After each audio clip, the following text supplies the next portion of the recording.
Buckle up, because Final Fantasy IX is now on the Switch with a lot of modern twists wrapped up in a vintage package. It's definitely not perfect, but for those of you out there looking to replay a game from your childhood or looking for a new JRPG experience to sink your teeth into, there's quite a bit to like here in this game. I'm Danny from the Famicast, and this is my review for Final Fantasy IX on the Switch. Visually, Final Fantasy IX on the Switch is kind of a hodgepodge of old and new. Character models retain their old school, somewhat crude polygonal look, but at the same time, they're super crisp and clear. The game is now in full HD, which is great. What isn't so great are the background images, which look very much like they did all those years ago. Cutscenes have been spruced up a little bit here, but still seem kind of low resolution. I'm personally not too bothered by all of this. It kind of helps transport me back all those years ago when I was originally playing the game. I could see how this might be off-putting to some people, though. In terms of story, there's quite a bit to like, while at the same time, some things that might leave you scratching your head by the time the end credits roll.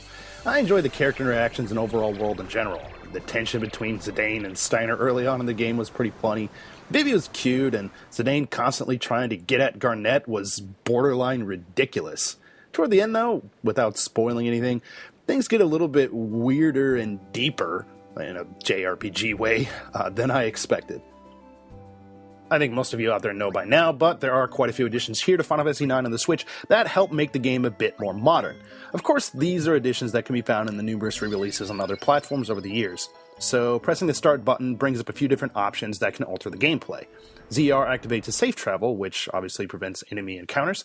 R activates a high speed mode, basically so you can speed through the levels and speed through things that would normally take a little bit more time. ZL makes attacks hit 9,999 every time they connect, and L activates a battle assistance. What this does is basically puts all the player characters into a trance mode, it replenishes HP and MP, and makes it almost impossible to die. I mean, you can die, but it just really depends on who you're facing. So all of these can be turned on or off at any time during the gameplay.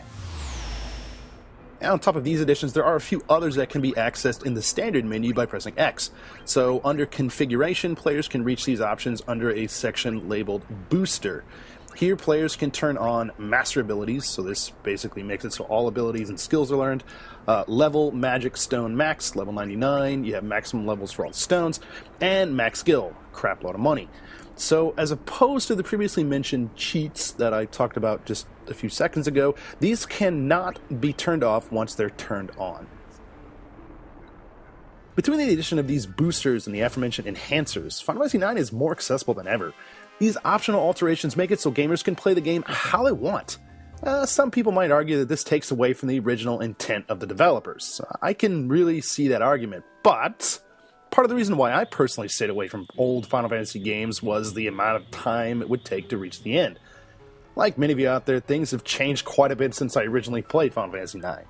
Responsibilities, work, family, jobs, these things can get in the way of sinking the amount of time into games that I want to.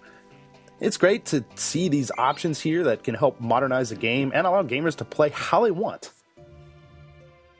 Final Fantasy IX on the Switch is a pretty competent port that fans of the series should have on their radar. The ability to play with enhancers and or boosters can really make the game more accessible to lapsed gamers who may have great memories playing this game but just don't have the patience or the time that they had in the past.